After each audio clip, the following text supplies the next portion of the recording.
Hello students, today we are going to start a very important chapter that is chemical bonding and molecular structure. It is one of my favorite chapter and it is interesting also. Let's start. सबसे पहली चीज़ कि atoms combine क्यों होते हैं.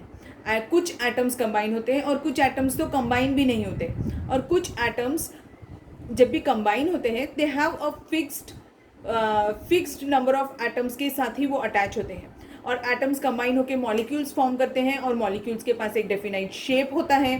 तो ऐसा सब क्यों होता है? तो क्या फोर्स ऑफ अट्रैक्शन होता है एटम्स के बीच में कि वो एक मॉलिक्यूल फॉर्म करते हैं. So the force of, let's see about that. तो जो फोर्स ऑफ अट्रैक्शन होता है that is called as what? Chemical bond. तो सबसे पहले आपको केमिकल बॉन्ड की डेफिनेशन पता होनी चाहिए. केमिकल बॉन्ड यानी क्या होता है? It is an electrostatic force of attraction between the two or more than two atoms to form a molecule is termed as chemical bond. समझ में आ गया? ये कोई ऐसा बॉन्ड नहीं है और ये सब इमेजिनरी है. तो इमेजिनरी है यानी कैसे? हम ऐसा बोल नहीं सकते कि एटम के पास में फिक्स्ड ऐसा बॉन्ड रहता होगा, वी शेप का रहता होगा या ऐसा स्क्वायर प्लेनर रहता होगा. ऐसा कुछ नहीं. ये सब चीज़ें हम इमेजिन करते हैं कि ऐसा होता होगा, पर एटम में सिर्फ आपस में वो ऐसे इस अरेंजमेंट में जुड़े रहते हैं, इसीलिए हम उसे वी शेप बुलाते हैं. ठीक है, या फिर वो इस अरेंजमेंट में रखे रहते हैं, इसीलिए हम उसे स्क्वायर प्लेनर बुलाते हैं. ऐसा रखा होता है. अगर जैसे एक एग्जांपल बताती हूँ मैं आपको, वाटर मॉलिक्यूल. वाटर मॉलिक्यूल का आपको पता है स्ट्रक्चर कैसा होता है? उसका स्ट्रक्चर जो है वो वी शेप का होता है. ऐसा अगर वी शेप का वाटर मॉलिक्यूल का स्ट्रक्चर होता है, आजकल जो हमारे बाथरूम्स में जो टैप्स होते हैं उस पर देखा होगा आपने, एक छोटी सी सीव लगी होती है, एक छोटी सी जाली लगी होती है और उसमें से वो पानी आ रहा होता है. अगर मैंने नल ऑन किया और वो सीव इतनी छोटी है कि वो वी शेप तो अटक जाना चाहिए, यानी अगर मुझे पानी निकालना है तो मुझे उसे टैप करके निकालना पड़ेगा. बट ऐसा होता है क्या? नहीं होता है. क्यों? क्योंकि जैसी स्पेस रहेगी एटम वैसा अरेंजमेंट लेकर के वहाँ से बाहर आ जाता है. मीन्स शेप कैसा भी हो उसमें कोई रिजिड बॉन्ड्स नहीं होते हैं. ये सब सिर्फ ऐसी अरेंजमेंट होती है, वो ऐसे रखे होते हैं एक में के ऊपर, हम उसके लिए उसको बॉन्ड बुलाते हैं. ठीक है, यहाँ तक समझ में आई आपको मैंने क्या बताया? Now, why do atoms combine? The one of the most important reason is their electronic configuration. कितने इलेक्ट्रॉन्स उसके आउटर मोस्ट ऑर्बिट में है वो भी डिसाइड करता है कि एटम ने कंबाइन करना है या नहीं करना है. अगर एटम के आउटर मोस्ट ऑर्बिट में 2 या फिर 8 इलेक्ट्रॉन्स प्रेजेंट होते हैं तो उसका आउटर मोस्ट ऑर्बिट फुलफिल्ड होता है और उसे कंबाइन करने की कोई ज़रूरत नहीं होती. Means what? अगर NH2 NP6 कन्फिग्रेशन रहा, NH2 कन्फिग्रेशन है या फिर NP6 कन्फिग्रेशन है, NH2 NP6, तो इस केस में ये स्पीशीज स्टेबल होते हैं और ये कोई भी कंपाउंड फॉर्म नहीं करते. मीन्स ये कंबाइन नहीं होते हैं, केमिकल बॉन्ड फॉर्म नहीं करते. ठीक है, अब हमें जो चीज़ पढ़नी है कि जब भी एटम्स कंबाइन होते हैं, ये एक चीज ऑब्जर्व की गई है कि whenever they combines there is always lowering in potential energy. Potential energy कम होनी ही चाहिए. अगर पोटेंशियल एनर्जी कम नहीं होती है एटम्स के कॉम्बिनेशन से, इट मीन्स बॉन्ड फॉर्म नहीं होने वाला है. सो हम क्या बोलते हैं? Minimum is the potential energy. जितनी कम पोटेंशियल एनर्जी होगी केमिकल बॉन्ड की, उतनी ज्यादा स्टेबिलिटी होगी. ठीक है, minimum is the potential energy, maximum is the stability of the chemical bond, and there is always a lowering of chemical potential energy during the formation of the chemical bond.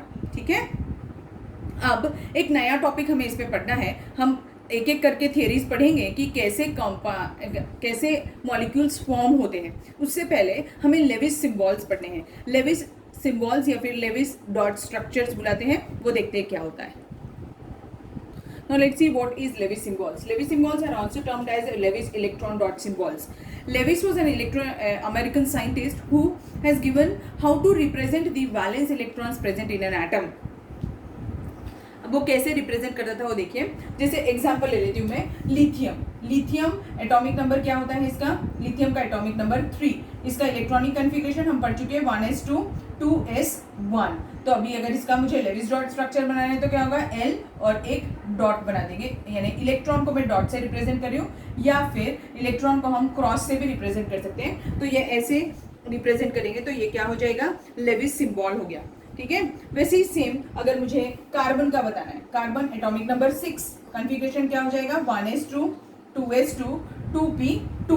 अब देखो 1 2 3 4 5 6 electrons हो गए। इसका outer most orbit कितने electrons है 4 electrons है, इसीलिए carbon को कैसे रिप्रेजेंट करेंगे 1 2 3 4, या फिर एक और मेथड हो सकती है कि हम उसे डॉट से की जगह पर क्रॉस यूज करें इलेक्ट्रॉन रिप्रेजेंट के लिए 1 2 3 4। ठीक, अब एक चीज याद रखिएगा कि हमें हमेशा डॉट्स ऐसे यानी इलेक्ट्रॉन्स ऐसे अरेंज करने हैं कि उनके बीच में मैक्सिमम डिस्टेंस हो, because electrons are having same charge that is negative charge, so they must have maximum distance and minimum repulsion. One more example, fluorine atomic number 9, configuration 1s2 2s2 2p5 5 6 7 8 9। So outermost orbit contains 7 electrons. So how it will be arranged in case of fluorine 1 2 3 4 5 6 7 ऐसे arrange कर सकते हैं। और अगर मुझे cross के form में represent करना है तो 1 लाइक दिस 7 इलेक्ट्रॉन्स। ठीक है, समझ में आ गया आपको कैसे इलेक्ट्रॉनिक कॉन्फ़िगरेशन लिखना है पहले, उसके बाद में आपको उसके वैलेंस शेल को अरेंज करके बताना है। अब what is the significance of this Lewis symbols, इससे क्या है हम उसका ग्रुप नंबर देख सकते हैं, हम उससे नंबर ऑफ इलेक्ट्रॉन्स उसके आउटर मोस्ट ऑर्बिट में कितने प्रेजेंट है वो चेक कर सकते हैं, और लेविस सिंबल्स की हेल्प से हम स्पीशीज की वैलेंसी भी फाइंड आउट कर सकते हैं। Okay, now we will see the first theory, that is octet rule or octet theory. This theory was given by the scientists named as Cossel and Lewis. This theory is also termed as electronic theory of chemical bonding.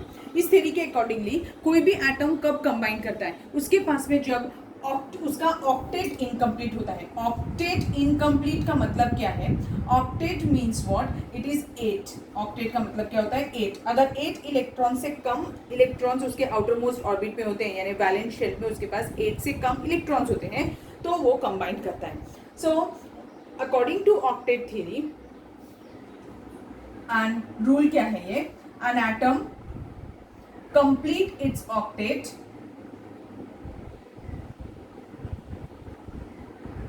by transfer or sharing of electrons।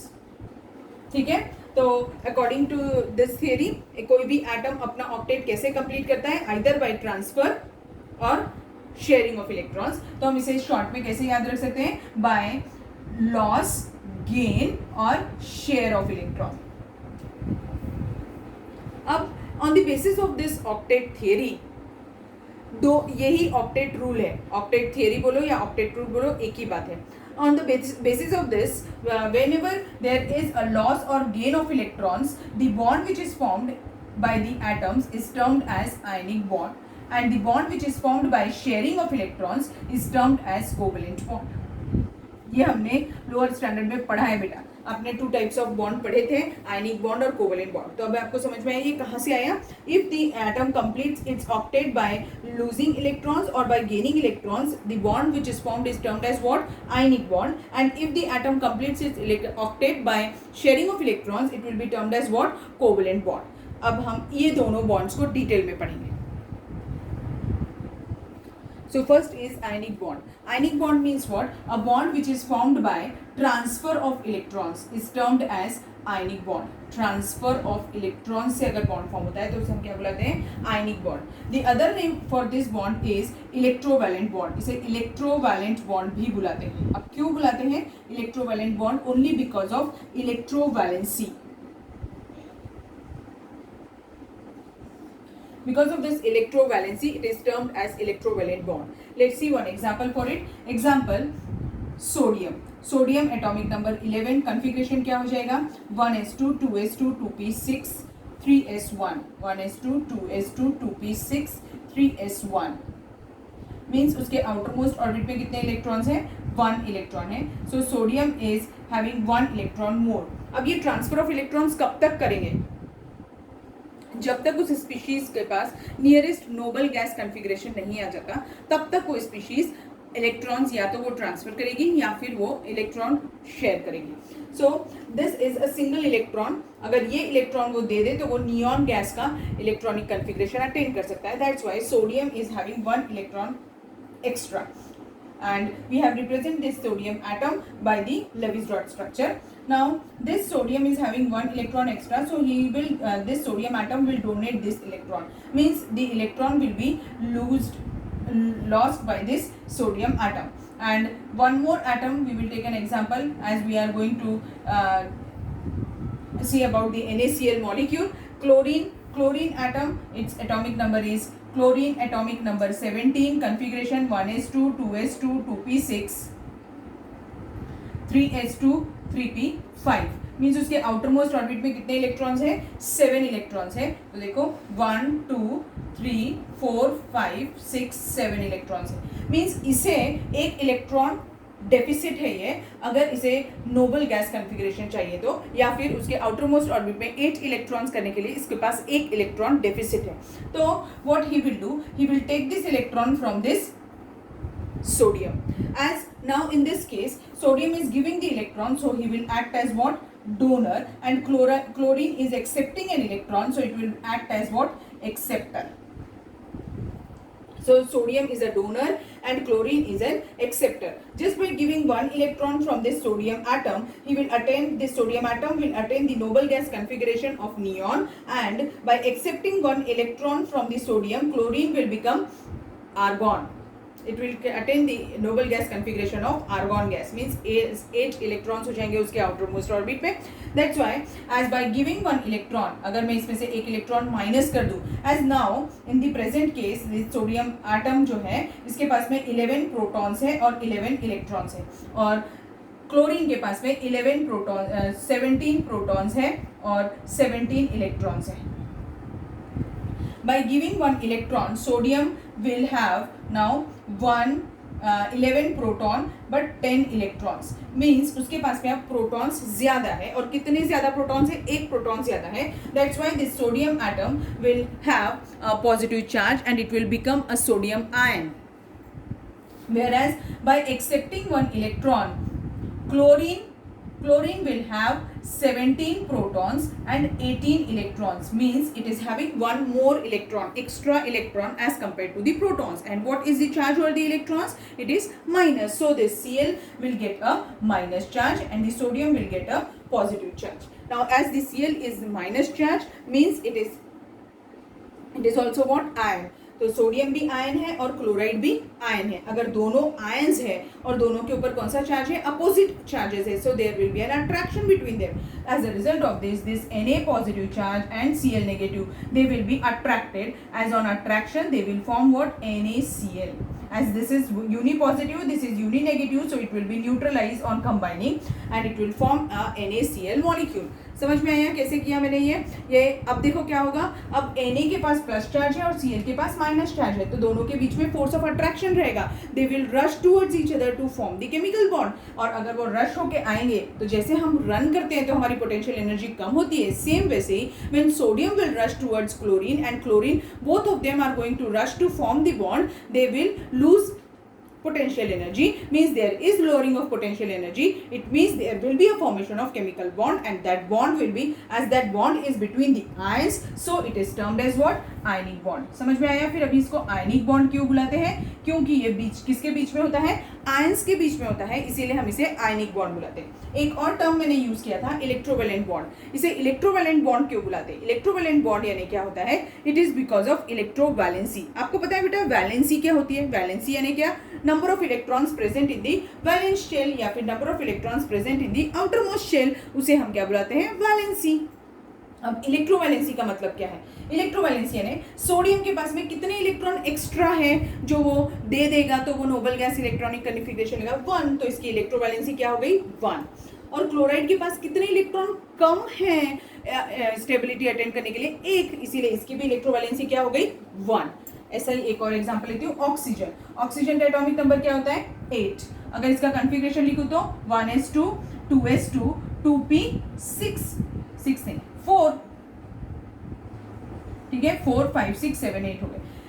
तो 2s2 2p4 means oxygen के पास outer most orbit पे कितने electrons है? 6 electrons है। Means अगर मैं इसको arrange करूं तो ये ऐसा रहेगा। मीन्स इसके पास कितने इलेक्ट्रॉन कम है नोबल गैस से? 2। तो फिर इसका इलेक्ट्रोवैलेंसी क्या हो जाएगी? 2। समझ में आया? इलेक्ट्रोवैलेंसी के ऊपर कोई चार्ज नहीं होता है, आप प्लस चार्ज या माइनस चार्ज नहीं लगाएंगे। बस आपको पता होना चाहिए कि इलेक्ट्रोवैलेंसी क्या है उसकी। वो नंबर ऑफ इलेक्ट्रॉन्स जो उसको ऑक्टेट कंप्लीट करने के लिए हेल्प करते हैं, उसे हम इलेक्ट्रोवैलेंसी बुलाते हैं। और इसीलिए आयनिक बॉन्ड का दूसरा नाम क्या है? Electrovalent bond. समझ में आया आपको यहाँ तक कैसे किया मैंने? Next example is calcium fluoride, that is CaF2।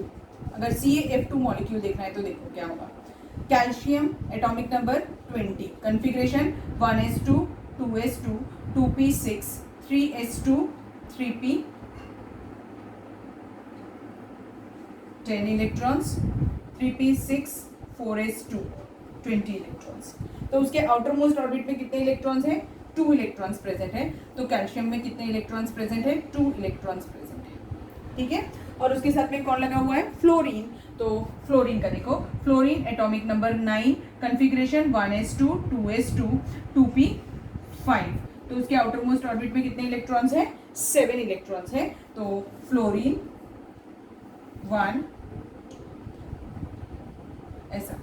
ये अब आपको समझा कि लेविस पे हमने 2 टाइप से रिप्रेजेंटेशन क्यों की थी। अगर हमने सेम ही टाइप से रिप्रेजेंट की तो हमें कंफ्यूजन हो जाता है कि किसके इलेक्ट्रॉन्स कौन से हैं। तो ये आइडेंटिफाई करने के लिए इजी जाता है। अभी जैसे मैंने फ्लोरीन के केस में क्रॉस से रिप्रेजेंट कर दिया और कैल्शियम के केस में डॉट से रिप्रेजेंट कर दिया। अब कितने फ्लोरीन है यहाँ पे? 2 फ्लोरीन्स है, इसीलिए हम 2 फ्लोरीन्स का अटैक कराने वाले हैं इसके ऊपर। तो अभी दूसरा फ्लोरीन भी जो होगा उसके पास में भी कितने इलेक्ट्रॉन्स होंगे? आउटर मोस्ट ऑर्बिट में 7 इलेक्ट्रॉन्स होंगे। ऐसा अरेंजमेंट होगा। नाउ कैल्शियम को ये इतना चाहिए सिर्फ, मीन्स कितने हैं ये इलेक्ट्रॉन्स? 18 इलेक्ट्रॉन्स। मीन्स अगर उसको आर्गॉन का कॉन्फ़िगरेशन चाहिए तो उसे ये 2 इलेक्ट्रॉन्स लूज करने पड़ेंगे। तो वो क्या करेगा? एक इलेक्ट्रॉन इसको दे देगा और एक इलेक्ट्रॉन इसको दे देगा। अब जब ये इसको दे देगा, और फ्लोरीन के केस में क्या हो रहा है? फ्लोरीन के पास में एक इलेक्ट्रॉन लेस है। क्यों? नियॉन बनने के लिए। अगर इसको एक इलेक्ट्रॉन मिल जाए तो वो केस के जैसे बन जाएगा, नियॉन के जैसे। मीन्स एटॉमिक नंबर 10 जैसा नियॉन का होता है, 2p6 हो जाएगा उसके केस में। इसीलिए वो एक्सेप्ट कर लेगा।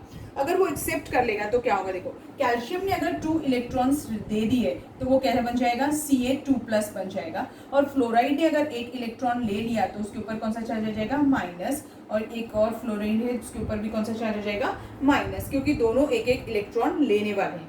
ठीक है। इसने एक इलेक्ट्रॉन एक्सेप्ट करना है, इसने भी एक इलेक्ट्रॉन एक्सेप्ट करना है।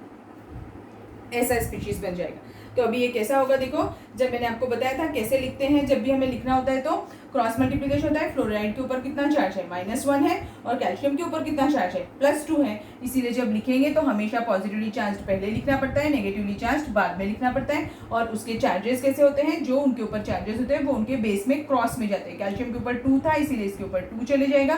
फ्लोरीन के ऊपर 1 था, इसीलिए वो कैल्शियम के पास 1 ही रहेगा। ठीक है। तो अब इसका फॉर्मूला क्या होगा? CaF2 हो गया, दैट इज कैल्शियम फ्लोराइड। और इसको हम ऐसे भी लिख सकते हैं, इनके बीच में अट्रैक्शन क्या हो रहा है? Ca2+ चार्ज है और ये किसके साथ अट्रैक्ट हो रहा है? 2F- के साथ पे अट्रैक्ट हो रहा है। ठीक है। इन दोनों के बीच में अट्रैक्शन होगा और अट्रैक्ट होकर ये क्या फॉर्म कर देंगे? CaF2 मॉलिक्यूल फॉर्म कर देंगे। समझ में आया कैसा किया? एक और एग्जाम्पल लूंगी मैं, आपको अच्छे से समझ में आ जाएगा फिर। Now next example is magnesium oxide. Magnesium oxide के लिए क्या होगा? मैग्नीशियम जो है इसके पास में इसका इलेक्ट्रॉनिक कॉन्फ़िगरेशन देखो, मैग्नीशियम एटॉमिक नंबर 12, कॉन्फ़िगरेशन क्या हो जाएगा? 1s2 2s2 2p6 3s2। तो मीन्स इसके आउटर मोस्ट ऑर्बिट में कितने इलेक्ट्रॉन्स है? 2 इलेक्ट्रॉन्स है। तो ये कितने इलेक्ट्रॉन्स लूज करेगा? 2 इलेक्ट्रॉन्स लूज करेगा। और ये क्या फॉर्म करेगा? Mg2+ फॉर्म करेगा। ठीक है। अब whenever a species ion forms a positive ion is formed, it is termed as what? cation। उसे क्या बुलाते हैं? cation। या फिर हम इसे एक और वर्ड यूज कर सकते हैं, इलेक्ट्रोपॉजिटिव आयन। क्या बुला सकते हैं? एक और चीज, इलेक्ट्रोपॉजिटिव आयन। देखो, इलेक्ट्रॉन देने की वजह से आया है, इसीलिए इलेक्ट्रो पॉजिटिव चार्ज है, इसलिए इलेक्ट्रोपॉजिटिव आयन, क्योंकि चार्ज है उसके ऊपर। ठीक है। और ऑक्सीजन का केस क्या होगा? ऑक्सीजन एटॉमिक नंबर 8, कॉन्फ़िगरेशन क्या हो जाएगा इसका? 1s2 2s2 2p4 मीन्स उसके आउटर मोस्ट ऑर्बिट में कितने इलेक्ट्रॉन्स हैं, 6 इलेक्ट्रॉन्स है। मीन्स इसे कितने इलेक्ट्रॉन्स और चाहिए, इसे 2 इलेक्ट्रॉन्स चाहिए, तो वो 2 इलेक्ट्रॉन्स ये जो लूज करेगा वो ये इलेक्ट्रॉन्स गेन करेगा। So there will be addition of 2 electrons. अब 2 इलेक्ट्रॉन्स ऐड हो जाएंगे तो ये क्या बन जाएगा, ऑक्सीजन के ऊपर 2 माइनस चार्ज आ जाएगा। ठीक है, अब जब whenever an species carries a negative charge it is termed as what, anion. तो हम इसे एक और वर्ड क्या बोल सकते हैं, एनायन। अब ये क्यों आया है चार्ज, इलेक्ट्रॉन ऐड करने की वजह से, इसीलिए हम इसे क्या बुला सकते हैं, इलेक्ट्रो नेगेटिव चार्ज आया है, इलेक्ट्रो नेगेटिव आयन। ठीक है, समझ में आया। अब देखो दोनों के बीच में अपोजिट चार्जेस है, इक्वल और opposite charges, so there will be a force of attraction between these two. तो दोनों रश करेंगे and their potential energy will decrease and it will form what, MgO। Now magnesium is having +2 charge and oxygen is having -2, दोनों equal और opposite charge है, इसीलिए base में कुछ भी लिखने की जरूरत नहीं है। तो ये क्या बन गया, MgO। समझ में आया। तो अभी मैंने जितने भी एग्जांपल्स लिए वो किसके हो गए, आयनिक बॉन्ड के एग्जांपल हो गए। बाकी के जो अभी हमें कंडीशंस पढ़नी है कि आयनिक बॉन्ड कैसे फॉर्म होता है, तो वो मैं आपको बता देती हूँ कि आयनिक बॉन्ड कैसे फॉर्म होता है, क्या कंडीशन होनी चाहिए किसी भी एटम में आयनिक बॉन्ड फॉर्म करने के लिए। Next is conditions. कंडीशंस यानी कौन से एटम्स हैं जो आयनिक बॉन्ड फॉर्म करेंगे और कौन से एटम्स नेगेटिवली चार्ज स्पीशीज, यानी कि कौन से एटम डोनर्स होंगे और कौन से एटम एक्सेप्टर्स होंगे, वो देखने वाले हैं अभी हम। अब कंडीशंस देखो, अगर डोनर जो है, डोनर के पास में क्या कंडीशन होनी चाहिए, donor means it must have a property to give the electron easily. अगर वो इलेक्ट्रॉन इजीली देना है तो वो कौन सी कंडीशन हो जाएगी, ionization potential, means donor must have low IP।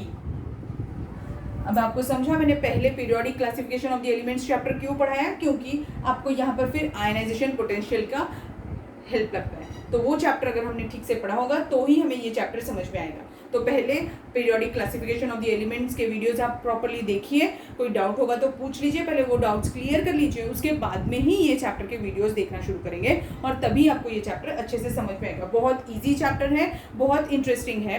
तो अब देखिए डोनर का क्या होना चाहिए, donor must give electron easily, as it gives electron easily means it must show low IP। Now acceptor, acceptor की क्या प्रॉपर्टी होनी चाहिए, it must gain electrons easily, as it must gain electron easily means electron gain enthalpy उसकी क्या होनी चाहिए, high होनी चाहिए। मीन्स इसकी इलेक्ट्रॉन गेन एंथैल्पी हाई होनी चाहिए।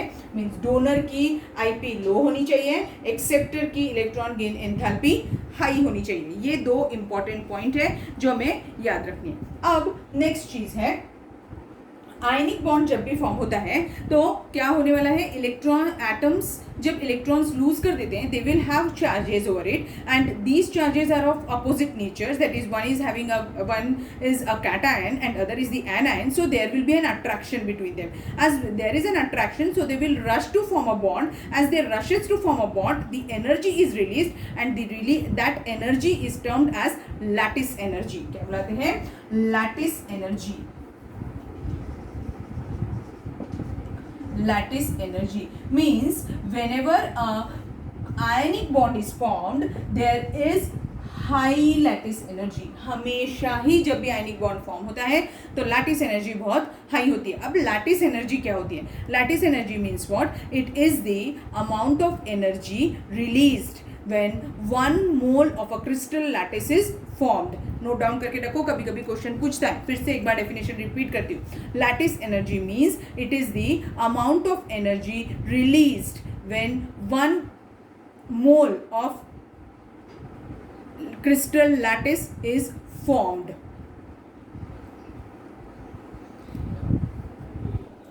ठीक है, समझ में आ गया। फिर अभी आपको क्या क्या बताया मैंने, पहला डोनर का IP ज्यादा कम होना चाहिए और इलेक्ट्रॉन गेन एंथैल्पी एक्सेप्टर का हाई होना चाहिए और लैटिस एनर्जी भी हाई होनी चाहिए।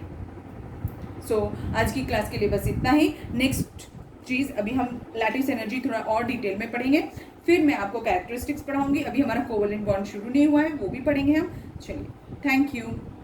ध्यान से वीडियो देखिए, आपको समझ में आ जाएगा पूरा।